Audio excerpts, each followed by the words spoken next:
Hari ini saya beri tema Eyes of the Heart. Saudara, saya percaya semua kita pasti pernah baca ayat ini, saudara. Ya, Matius pasal yang ke-6 ayat ke-22 sampai ayat ke-23. Ya, mari kita baca sama-sama dengan suara yang lantang. Matius 6 ayat 22 sampai 23. Demikian firman Tuhan. 1, 2, 3. Mata adalah pelita tubuh. Jika matamu baik, teranglah seluruh tubuhmu. Jika matamu jahat, gelaplah seluruh tubuhmu. Jadi jika terang yang ada padamu gelap, betapa gelapnya kegelapan itu. Yang percaya katakan amin. Nah, saudara, dalam terjemahan lain, ayat ini berbunyi, mata adalah jendela hati. Ya. Mata adalah, dalam terjemahan lain, TSI, mata adalah jendela hati. Jika matamu baik, terang, maka seluruh hatimu akan jadi terang. Saya umpamakan seperti ruangan ini, saudara. Ruangan ini kalau semua jendelanya nggak ditutup, saudara. Ini tutupnya masih pakai yang putih ya, transparan. Dulu saya ingat kalau masih kos-kosan dulu tutupnya pakai kertas koran. Tutup pakai kertas koran. Sehingga ruangannya jadi gelap, saudara. Apalagi ada kalau kita yang punya gudang di rumah. Pernah punya gudang di rumah? Ya, lampunya kebetulan, wah, gudang mah jarang dipakai, nggak ada lampunya, gelap.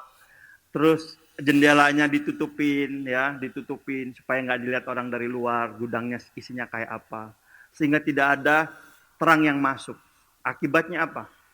Setelah sekian lama, kita nggak pernah tahu apa yang ada di dalam gudang itu.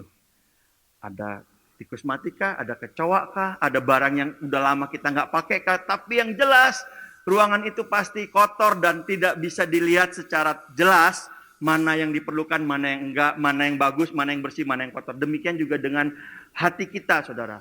Nah, firman Allah berkata, mata adalah pelita tubuh, mata adalah jendela.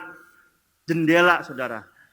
Ya, apa yang kita lihat lewat mata, terus menerus, lama-lama bisa menjadi bagian dari hidup kita, bagian dari isi hati kita. Apa yang kita lihat lewat mata, saudara, bisa menjadi lama-lama mempengaruhi bukan cuma pikiran, tapi isi hati kita. Makanya penting untuk kita memilih-milih apa yang bisa kita lihat, apa yang nggak boleh kita lihat. Kalau kita lihatnya kebanyakan hal-hal yang nggak baik, saudara, lama-lama matanya jadi jahat. Dan kalau matanya jahat, katanya seluruh tubuh menjadi gelap. Nggak kelihatan. Berapa banyak saudara yang udah lama jadi anak Tuhan, tapi matanya masih gelap. Atau bukan gelap, nggak kelihatan sama sekali, tapi rabun lah kira-kira gitu ya. Kayak saya kalau nggak pakai kacamata, yang jauh-jauh nggak kelihatan, saudara. Yang lihat wajah orang sepertinya rata aja gitu. Kenapa? Udah minus. Apalagi kalau udah tambah umur, bukan cuma nggak bisa lihat jauh, deket juga nggak bisa baca, saudara. Bergumul ya, kita satu kali mau jahit, masukin lubang jarum ke itu, masuk, kayaknya udah pas. Begitu di ini, geser, saudara ya. Nggak bisa melihat yang pas. Begitu juga dengan kehidupan kita, saudara. Firman Allah berkata, mata itu jendela hati. Kalau mata kita nggak betul, ya nggak fokusnya betul, pandangannya betul, lama-lama, saudara, mata kita menjadi gelap. Dan akibatnya apa? Pengaruh kepada hidup dan tubuh kita, semua jadi gelap. Itu sebabnya penting sekali, saudara. Saudara menjaga mata saudara. Ya. Amin, saudara. Coba lihat kanan kiri, matanya mata gelap, mata terang. Gelap mata. Ya. Coba dilihat, saudara. Nah, gimana caranya supaya saudara mata kita tidak gelap? Bagaimana mata kita menjadi baik, menjadi seperti yang Tuhan inginkan? Bagaimana supaya jendela hati kita tuh kinclong, saudara? Sehingga kalau ada cahaya, yang saya maksudkan cahaya adalah firman Tuhan itu menerangi hati kita lewat jendela mata hati kita, semua yang ada di dalam hati kita, yang buruk, yang baik terlihat. Sehingga kita mulai bisa memilih, oh ini buruk, Udah waktunya dimasukin ke tong sampah. Oh ini bagus, disimpan, dibersihkan, dipajang, dipindahkan ke tempat yang bisa lebih terlihat. Oh ini baik, bisa diperbaiki, bisa dipakai. Sehingga saudaraku, akhirnya hati kita, ruangan hati kita menjadi tempat kita meletakkan barang-barang yang berharga, yang mulia, yang baik, saudara. Amin, saudara. Nah, gimana caranya, saudara? Amsal 4 ayat 20 sampai 22 berkata begini, saudara. Hai anakku, perhatikanlah perkataanku, arahkanlah telingamu kepada ucapanku, janganlah semuanya itu menjauh dari matamu. Amin. Yang dimaksud perkataanku adalah firman Tuhan. Arahkanlah telingaku kepada ucapanku, yang dimaksudnya adalah perkataan firman Tuhan. Janganlah semuanya itu menjauh dari matamu, simpanlah di lubuk hatimu. Saudara, pagi ini saya mau ingatkan berapa banyak kita, saudara, persiapkan waktu yang terbaik buat kita merenungkan firman Tuhan, merenungkan perkataan Tuhan. Bukan cuma sekedar mendengar. Saudara datang ibadah hari Minggu bagus, saudara. Dengar firman, bersekutu. Saudara dengerin khotbah-khotbah YouTube bagus. Tapi saudara, pernah nggak saudara dengar sesuatu, saudara renungkan, sampai itu menjadi perbendaharaan di hati kita. Sampai firman itu menjadi sudut pandangnya kita. Saudara kalau punya masalah, konflik, atau ribut, atau apa, situasi sulit, sudut pandang saudara tuh mana, saudara? Itu tergantung jendela hati saudara. Kalau jendela hati saudara banyak menyimpan firman, banyak menyimpan perkataan Allah, ayat 4, ayat 22 ini terjadi.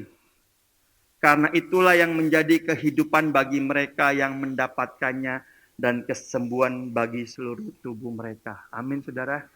Amin. Saudara, kita dengar firman, pengkhotbah, khotbah misalnya. Kita ke komsel dengar sharing firman.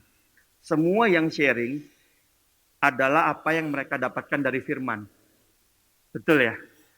Tapi kalau kita cuma dengar, saudara, tapi kita nggak ngalamin, kita nggak dapat, itu bukan jadi perbendaharaan hidup kita. Ayatnya bilang gini, itulah yang menjadi kehidupan bagi mereka yang mendapatkannya. Kita bisa bilang, wah hebat sih itu ya ngalamin ini. Wah hebat sih itu ya. Ya, betul.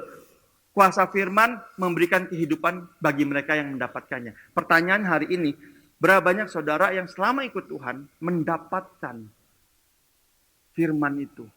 Menyimpannya. Sehingga itu menjadi kehidupan saudara. Sebab kalau enggak saudara, enggak heran, meskipun saudara ke gereja tiap minggu, kayaknya kalau enggak ke gereja rasanya masih buat dosa gitu. Kayak kurang ada yang pas mesti ke gereja.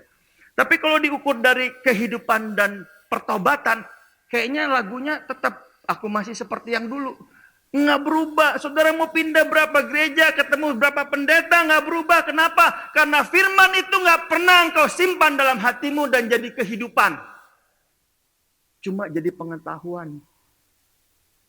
Malah banyak orang di luar sana makin dengar firman makin bingung.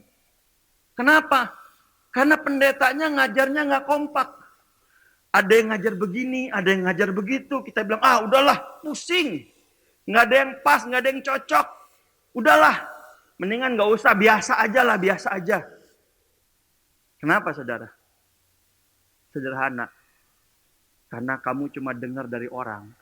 Kamu nggak simpen dalam hatimu perbendaharaan. Nah, saya percaya semua orang yang percaya Yesus ada Roh Kudus dalam hatinya. Amin. Roh Kudus itu sendiri yang akan mengajar, dan yang menerjemahkan. Saudara percaya, bahkan orang yang mungkin tamat SMP, tamat SD, SMA, nggak sekolah teologi, waktu baca firman, akan ngalamin kebenaran firman. Dengan versinya sendiri. Karena Roh Kudus bisa menerjemahkan kepada berbagai pribadi, berbagai akal budi, dan berbagai zaman. Amin saudara ya. Tuhan ketemu Adam dan Hawa, menerjemahkan keselamatan Di dalam Yesus Kristus lewat apa? Nanti keturunanmu akan menginjak ular, meremukan kepala ular, dan ular akan mematuk tumitnya.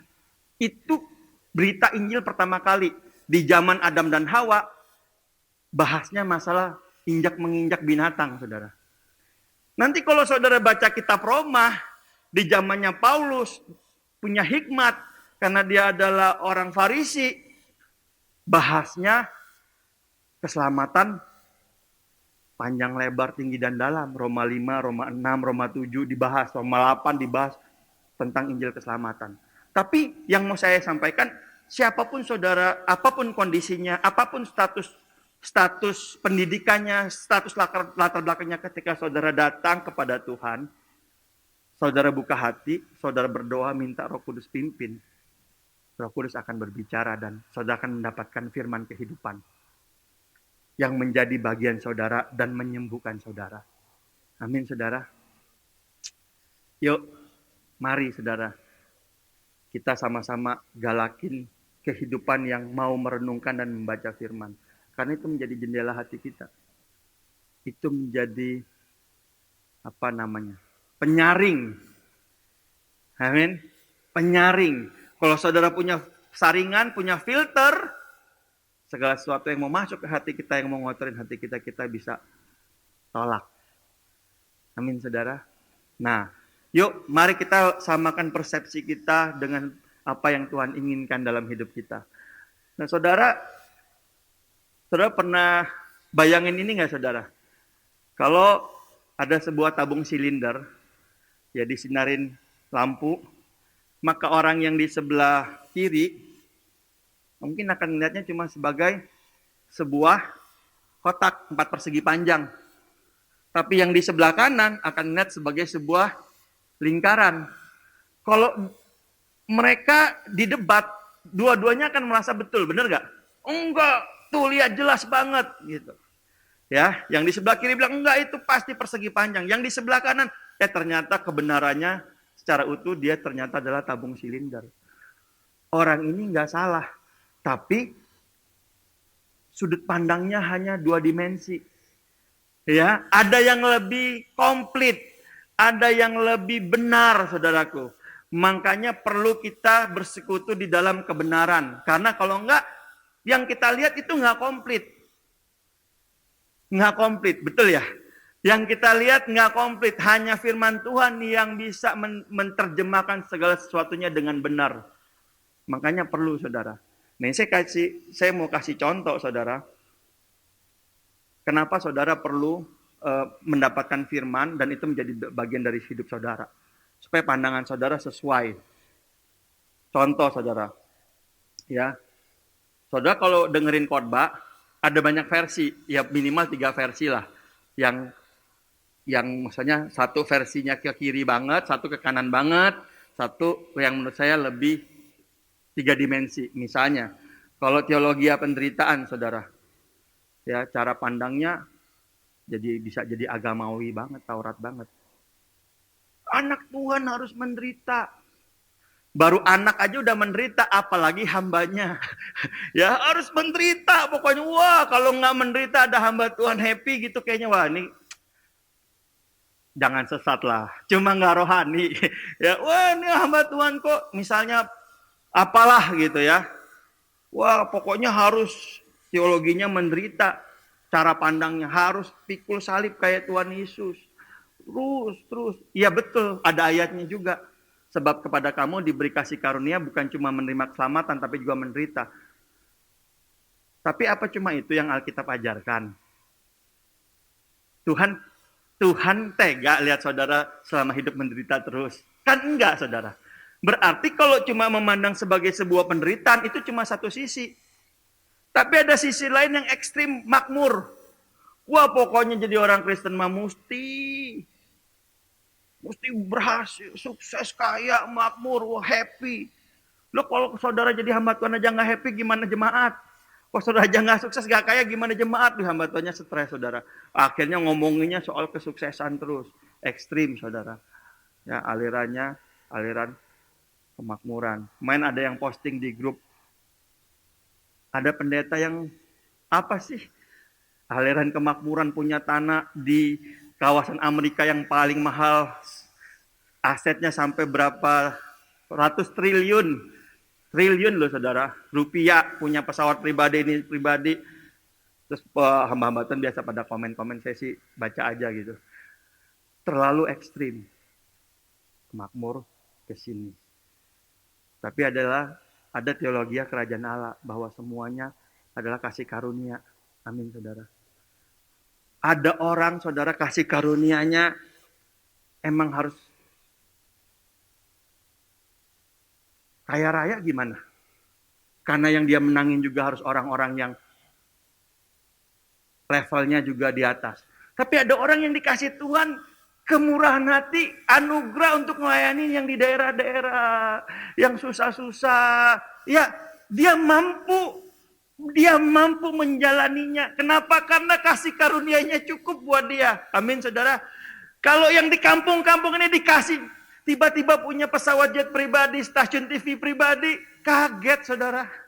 Syok. Pingsan. Saya masih ingat dulu, wah kita pikir ya, seandainya kalau pendeta tuh masuk dunia politik, anak-anak Tuhan, keren pasti. Pasti lurus lempeng. Kita buatin seminarnya. Dulu kan ada partai politik Kristen ya. Kita latih, ya pakai modul excellent servant. Wah, begitu jadi partai politik di DPRD, ngeliat duit miliat-miliatan kaget, saudara, nggak biasa. Ya kan biasanya di desa cuma ngumpulin kolekte, kadang ada yang persembahannya pakai pisang, pakai buah-buahan, naik dong, kan cabang ranting ada di mana-mana kan. Jadi DPRD coba, kaget saudara, akhirnya berantakan. Kenapa? Karena nggak sesuai dengan kasih karunia. Amin saudara. Jadi mari punya pandangan. Kalau kerajaan Allah apa teologianya? Ya kita semua adalah bagian dari kerajaan Allah. Berfungsilah. Kalau ditaruhnya sebagai pedagang, ya jadilah pedagang yang membawa kerajaan Allah. Ditaruhnya sebagai hamba Tuhan, ya hamba Tuhan yang mikirin kerajaan Allah. Dipakai sebagai ibu rumah tangga yang berkerajaan Allah. Amin saudara. Jangan, jadi seimbang saudara. Amin. Sudut pandang. Apalagi saudara, uang. Kalau teologi penderitaan, begitu dengar kata uang, duniawi kali. Uang lagi duniawi kali. Susah, nggak bisa membedakan antara uang sama cinta uang. Amin. Uangnya netral, yang nggak boleh cinta uang. Tapi kalau teologi penderitaan, baca nggak? Yesus dulu kalau suruh pergi berdua nggak boleh bawa bekal, nggak boleh bawa baju. Dikasih makan apa? Kasih. Udah. Zaman sekarang megawat saudara. Ya kalau zaman dulu belum makan ya masuk makan. Zaman sekarang nggak kenal, suruh masuk rumah kagak dikasih saudara. Beda ya, beda zaman. Pokoknya harus menderita. Tapi teologi kemakmuran menjadikan uang adalah tujuan. Hidup itu, wah kalau nggak ada duit, nggak bisa pak. Semuanya butuh uang. Pelayanan butuh uang. Ya, jangankan pelayanan, mau kencing aja butuh uang pak. Masuk di depan pintu dimintain 2.000, butuh uang. Semua butuh uang. Iya betul, semua butuh uang. Tapi kalau kita sudah sampai cinta, uang, hamba uang, yang dikejar uang. Kalau bergaul, ada cuannya apa enggak? Kalau nggak ada cuan, wah, enggak lah. Kalau ketemuan ada cuannya enggak? Upsah. Untungnya buat saya apa? Kalau nggak ada, enggak. Akhirnya kita dibudak sama uang. Tidur aja ngigoknya tidur aja lagi prospek cari uang. Wah, itu berat banget ya saudara ya. Saya nggak tahu saudara pernah kerja yang ada target-targetnya nggak? Ya, kalau udah mulai deket-deket Desember, harus capai target, baru bisa dapat privilege. Wah, tidur aja bisa ngebayangin uang. Terus cari korban, siapa yang bisa dikorbanin lagi supaya bisa dapat uang. Ya. Nah, akhirnya hidup kita menderita. Nah, kerajaan Allah ngajarin uang itu cuma sebagai alat, saudara. Uang adalah hamba yang baik. Karena saudara punya uang, saudara bisa perintah-perintah mau ngapain aja bisa. Tapi uang adalah tuan yang jahat. Kalau uang itu adalah tuan saudara, penguasa hidup saudara, saudara kerja orang 8 jam, saudara bisa 12 jam, bisa 18 jam. Kok 18 jam? Iya, dari bangun tidur sampai ke tidur lagi, kerja. Nggak ada waktu buat yang lain. Sampai jam 2 pagi, ya kan? Wah, tidur cuma sebentar. Akhirnya uangnya banyak, habis buat berobat.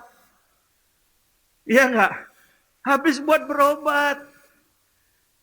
Nah, Tuhan mau kita ngerti bahwa uang itu cuma alat. Dia hamba yang baik. Kalau saudara bisa jadi tuan, dia yang jadi hamba. Hidup saudara dahsyat. Tapi kalau dia yang jadi tuan, saudara yang jadi hamba. Wah, gawat saudara. Mulai dari cuma ngejar uang sampai akhirnya bisa selisih sama teman, sama keluarga, sama saudara, semua, wah semua ngeri saudara. Ya, tapi penting. Tapi ekstrim kiri nggak komplit, ekstrim kanan bahaya. Saudara mesti ada lihat 3 dimensinya, lihat secara seimbang. Apa yang sebenarnya Tuhan mau dalam hidup saudara? Amin saudara, haleluya. Sukses. Kalau teologi salib bilang, wah, sukses itu nggak rohani. Buat apa? Sementara. Ya kejar yang betul-betul. Yang bersifat apa? Agamawi, firman. Kejar, wah. Kalau menderita nggak apa-apa. Akhirnya saya banyak temuin juga orang kecewa, saudara. Saya punya teman. Tapi ini kejadian betul-betul. Dia melayani Tuhan, melayani 1 kali, saudara. Naik tol, nggak punya uang. Begitu udah berhenti, dulu belum masih zaman tap, belum ada tap. Jadi zamannya bayar cash. Dia gorek-gorek kan ada tuh ya, 1.000, kadang kita 500. Dikumpulin sama dia waktu itu tol mungkin baru 6.000 kali. Atau 5.000-an lah tol dalam kota. Dikumpulin, udah susah-susah ngitungnya, susah, mbaknya juga kesel kali ya. Udah dihitung, masih kurang 1.000. Wah, dia pulang, dia bilang, Tuhan, udahlah, aku gak mau lagi lah pelayanan, aku mau kejar uang. Kenapa? Menurut saya karena pandangan teologianya gak seimbang. Dia pikir menderita, wah bagus. Sukses, ini, wah jangan. Tapi kalau teologi kemakmuran kebalik saudara. Suksesnya tergantung dalam standar dunia dan pandangan orang lain. Jadi yang dikejar sama ini apa? Orang lain, dunia taruh standarnya seperti apa, kita mau standarnya seperti orang dunia. Kita jadi salah fokus. Pandangan orang lain jadi paling penting dalam hidup kita. Padahal kita nggak bisa memenuhi semua pendapat orang lain dalam hidup kita. Capek. Saya ke psikiater ngomong gini sama yang saya temenin. Bu, Pak, kalau mau ikutin apa kata orang, capek banget hidup kita. Lelah, saya banyak nanganin pasien, depresi. Bukan karena apa-apa, karena diomongin orang. Terus si dokternya bilang gini, dia berdiri, dia gini. Menurut saudara, saya gemuk apa enggak? Karena dia nggak gemuk, saya bilang, nggak gemuk. Yang ini juga nggak gemuk, pas. Kebayang saya udah ketemu temen reuni SMA, udah berapa belas tahun nggak ketemu, saya ketemu, omongan pertamanya gini, lu gemuk banget sekarang. Emosi kan gitu. Emosi kan gitu. Bapak aja yang cowok nggak bilang saya gemuk, yang ini padahal saya emang menurut saya sih nggak gemuk Pak. Ya oke lah gitu. Emang gak gemuk beneran? Gak gemuk. Tapi ini orang ngomong gemuk. Nah terus nih si psikiater lagi terapi ke pasien kan. Terus dia bilang, saya sempat kesel tapi saya freeze. Ini orang udah gak ketemu 15 tahun, ngomongin saya, ngejelekin saya, bilang saya gemuk. Ini pasti orang yang punya banyak masalah, orang yang punya masalah dan sakit hati. Sehingga kekesalannya, sampahnya dibuang ke saya. Kalau saya jadi kesel, saya akan jadi tempat, saya akan jadi korban. Jadi saya ngomong sama diri saya sendiri, enggak, ini orang punya masalah, saya nggak perlu dengerin. Lalu teman yang saya teman ini diajarin, kata-kata orang apa yang mengganggu kamu? Ini, misalnya ya, gemuk misalnya, bener apa enggak? Enggak. Apa yang kamu rasakan? Tersinggung, kesel, marah. Apa yang Tuhan katakan? Yuk, direnungin. Itu yang buat kamu sembuh. Karena, kenapa dia bilang gini? Karena dia orang Kristen. Si psikiaternya orang Kristen. Oh, sama. Sama saudara, kita juga sama. Waktu kita diajarkan teologi kemakmuran, bahwa kamu harus sukses, kamu harus tunjukin, kamu harus wah. Salah. Karena Tuhan, sukses di mata Tuhan itu kalau kita menggenapi panggilan Tuhan. Kalau saudara dipanggil Tuhan untuk jadi pengusaha sukses, sukseslah. Karena memang saudara dipanggil buat itu. Ya saya nggak bisa ngikutin saudara. Beda saudara. Tapi pertanyaannya, apakah saudara di dalam hidup ini sesuai yang Tuhan mau? Itu yang saudara mesti evaluasi. Apakah benar sesuai yang saudara mau? Kalau sesuai yang saudara mau, lakukan. Apakah motivasi saudara adalah Tuhan? Ya, begitu juga dengan target saudara. Wah, teologi penderitaan, targetnya menderita. Sedih banget ya. Teologi salib targetnya menderita. Supaya apa? Supaya layak di surga. Wah, kalau makin menderita. Saudara pernah dengar nggak ya?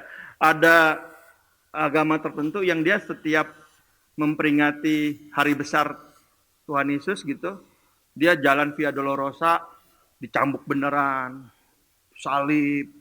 Saya nggak tahu ditombak beneran apa nggak, kayaknya sih nggak ya. Wah, makin banyak menderita, makin banyak jeritan, makin banyak bilur-bilur, kayaknya semakin menyerupai Yesus. Ya tapi pas hari itu aja, besok-besoknya mungkin kembali lagi ajeb gitu. Cuma hari itu aja gitu, supaya menderita. Apa itu yang Tuhan mau? Enggak, saudara. Tapi juga ada teologi kemakmuran yang dicari apa? Kenyamanan, kekayaan, makmur di dunia. Makanya banyak orang bilang, wah kalau minggu korbannya, wah dahsyat holy. Begitu hari Senin sampai hari Jumat, cari korban, saudara. Siapa lagi yang bisa dimakan? Siapa lagi? Wah ngeri, saudara. Kenapa? Karena belajarnya teologi kemakmuran. Sementara teologi kerajaan Allah ngajarin kita selama di dunia belajar setia dan taat sama firman Tuhan. Supaya apa? Kita bisa berdampak buat kekekalan. Bukan menderitanya, bukan makmurnya, tapi bagaimana hidup kita boleh menjadi terang dan garam. Dua sisi. Amin, saudara. Nah, Mazmur 16 ayat 8 sampai 9. Ini adalah Mazmur Daud. Daud bilang gini, aku senantiasa memandang kepada Tuhan. Karena ia berdiri di sebelah kananku, aku tidak goyah. Saudara tahu kenapa Daud tidak goyah dalam segala hal? Karena pandangannya, sudut pandangnya Tuhan. Dalam segala situasi, saudara. Makanya hatiku bersukacita dan jiwaku bersorak-sorak. Bahkan tubuhku akan diam dalam tentram. Saya itu coba cek hari-hari ini, kalau saya nggak damai, nggak tentram, ya kan? Asam lambung naik, enggak sih, nggak naik. Makan terus gimana naik-naik gitu ya. Saya coba cek apakah saya masih memandang kepada Tuhan. Masih sudut pandang. Jadi kalau punya masalah, kira-kira Tuhan mandangnya gimana ya masalah ini ya? supaya saya bisa nentuin respon. What would Jesus do gitu, PWJD. Nah, saya temuin 3 momen Daud yang menurut saya itu ekspresi dari memandang Tuhan. 1 Samuel 17 ayat 40 sampai 50 nggak usah dibuka, nanti saudara baca di rumah. Peristiwa waktu Daud ngadepin Goliat. Goliatnya udah keren, rapi, tinggi, tegap, wah pakai perisai, besi, tombak. Daud pakai baju biasa, ketapel doang. Goliat bilang, anjingkah aku sehingga engkau menghampiri aku dengan tongkat? Wah, terus Daud dicaci maki. Wah, nggak tahu ya bahasa caci makinya apa zaman itu. Tapi Daud dengan santai bilang gini, kamu menghampiri aku dengan tongkat dan pedang. Dengan tombak dan pedang. Tapi aku menghampiri kamu di dalam nama Allah Israel. Allah pencipta langit bumi yang kau hujat. Dan dalam nama Yesus, belum ada waktu itu ya. Dari dalam nama Tuhan, ya, aku akan mempersembahkan tubuhmu sebagai makanan. Lalu dia ambil ketapelnya, dia pakai ketapelnya dan dia penggal, dan hari itu Daud menang. Nah, peperangan Daud melawan Goliat menurut saya bukan karena Daud itu selon itu apa ya? Selon bahasa Lampung ya. Selon itu bukan nekat, tapi berdasarkan bagaimana Daud memandang kepada Tuhan. Di mana nama Tuhan dihujat karena dia dekat sama Tuhan. Dia nggak bisa terima dan dia maju berperang karena dia mau bela nama Tuhan, karena dia kenal Tuhannya. Amin, saudara. Dahsyat. Hari itu dia jadi pahlawan. Tapi 1 Samuel 30 ayat 4 sampai 8, satu kali Daud dalam kondisi yang nggak oke, saudara. Dia lari dikejar sama Absalom, mau dibunuh, dan waktu dia ngelewatin sungai, ketemu Simei. Daud dihujat, dikata-katain, wah dasar. Maaf ya bahasa kita nih, maaf biar lebih menjiwai. Mampus lu. Banyak kebunuh orang, banyak buang darah, nanti rasain, dikejar anak sendiri, itulah, begini. Wah, panglimanya Daud udah keluarin golok. Bukan pedang maksudnya ya. Bukan orang Betawi, kalau Betawi golok, pedang. Tuanku Raja, biar saya nyebrang ke sana, saya bunuh. Terus Daud ngomong gini, gak usah. Kalau Tuhan pakai mulut dia untuk mengutuk aku, orangnya kamu bunuh pun kutuknya tetap datang, karena datangnya dari Tuhan. Keren ya saudara ya.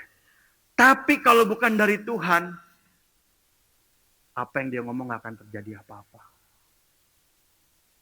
Keren gak sih saudara? Raja lo ini. Apa masalah saudara? Situasi sulit apa saudara? Filipi 4 ayat 13 bilang gini, segala perkara dapat kutanggung di dalam Dia yang memberi kekuatan kepadaku.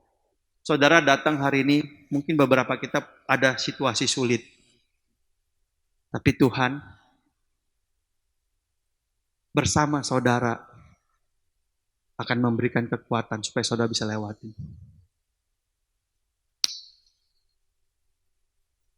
Kalau mau lewatin sama Tuhan, jendela hatinya dibuka. Amin saudara. Supaya kelihatan mana yang udah gak penting, mana yang masih penting, mana yang udah bau busuk, mana yang bangke, dibuang, diberesin. Jendelanya dibuka, jangan ditutup. Kalau tutup gak kelihatan, gelap. Ayo dibuka. Amin saudara. Nah, bagaimana pernah menghadapi orang sulit? Kalau tadi kan situasi sulit. Orang sulit, apalagi orangnya gak jauh-jauh. Pasangan sendiri, suami, istri, orang tua. Demikianlah hendaknya kamu memandangnya bahwa kamu telah mati bagi dosa, tetapi kamu hidup bagi Allah dalam Kristus Yesus. Berapa banyak kita yang kalau ngadapin orang sulit, kita kayaknya pengen, emang lu aja yang sulit, gue juga sulit tahu, gitu. Pernah gitu nggak saudara? Kayak matematika, emang situ aja yang sulit, saya juga sulit. Kalau lu jual, gue borong. Jadi waktu ini kita ngobrol keluarga kan, mau ngasih jambu. Ya elah, saya bilang ya elah Ci, mama tuh pesan alpukat, seneng. Jadi ada yang ngasih alpukat, ada yang ngasih jambu. Gua kasih semua, nggak lihat-lihat lagi. Karena percaya pasti bagus. Tau-taunya enggak. Masa gue jadi dimusuhin sih? Segede apa dosanya? Kayak pengen membela gitu. Terus, tapi akhirnya kakak saya ngomong, ya anak bungsu ngalah lah. Namanya sama orang tua. Ya ngertiin aja. Maklum, udah 77. 7 dong. 77. 77 9 2022 potong 75 45 77 maklumin aja. Oke, damai. Saya telepon. Mama saya kalau telepon, "Ma, kenapa kok diem aja?" "Enggak." "Kenapa, Ma?" "Enggak ada." Jangan gitu. Dasar memang. Udah gede, nggak tahu dari kecil mama gedenya susah. Ya, gitu. Orang sulit. Tapi saya belajar untuk ya dia orang tua.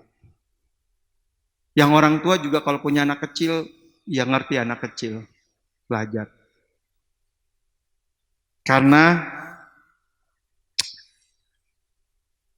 kita hidup bagi Allah dalam Kristus Yesus. Selagi masih ada waktu memberi dampak, memberi impact, membawa.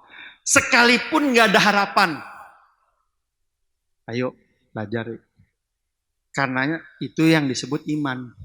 Sekalipun nggak ada dasar untuk berharap, laule, percayalah bahwa Tuhan akan bekerja menurut waktunya Tuhan. Kapan? Nggak tahu. Wong Abraham aja sampai meninggal nggak lihat kok kejadian dia jadi bangsa besar.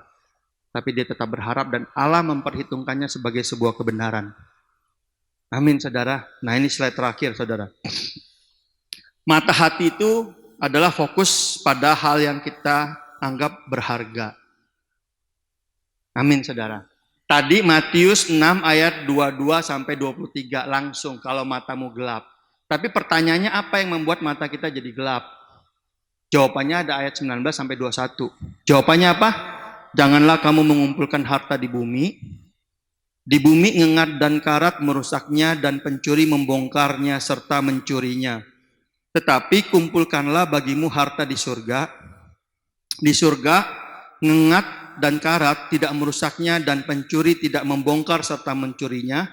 Karena di mana hartamu berada, di situ juga hatimu berada. Janganlah kamu mengumpulkan harta di bumi. Nah, apa harta di bumi dan harta di surga? Saudara, harta itu adalah sesuatu yang buat kita berharga. Betul nggak, saudara? Betul ya?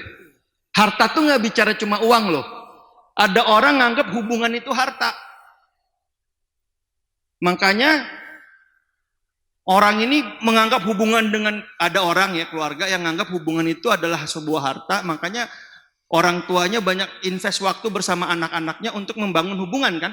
Harta kan, karena dianggap penting kan, investasi kan. Wah, bangunnya hubungan, jalan hubungan, ngobrol, wah deket, akrab, main bareng gitu kan, supaya ada invest harta. Nah, harta di surga, saudaraku, bukan duniawi. Semua hal yang terpenting dan berharga menurut Tuhan bukan dunia. Jadi saudara mau kumpulin, lakukan sesuatu, lakukan yang buat Tuhan penting. Bukan nggak boleh cari duit loh. Kalau saudara nggak boleh cari duit nanti ekstrim teologi penderitaan. Nangkep ya? Uang itu hanya harta, uang, emas, fasilitas. Amin. Tapi investnya apa yang Tuhan anggap penting di mata Tuhan. Saudara invest. Hidup saudara tentu penting di mata Tuhan. Kehidupan yang saudara yang layak tentu penting di mata Tuhan. Bukannya nggak penting. Saudara nangkap maksud saya? Tapi lihat saudara, bukan yang di duniawi dan bersifat kekal. Bersifat kekal maksudnya apa? Bernilai, mulia, dan berdampak kekal. Bukan palsu, bukan fana, bahkan bisa binasa. Yuk, kalau saudara kumpulinya cuma harta di dunia, ketika hartanya hilang, stres, bunuh diri. Ya itu tadi motonya itu, semua scam pada waktunya. Ya, wah stres, aduh, udah semua habis-habisan. Tapi kalau misalnya saudara jadikan itu hanya sebagai fasilitas, tapi yang penting buat saudara adalah apa yang Tuhan mau saudara kerjakan dalam hidup saudara, maka saudara akan berdampak kekal. Amin. Saya sudah selesai. Mari kita datang sama Tuhan.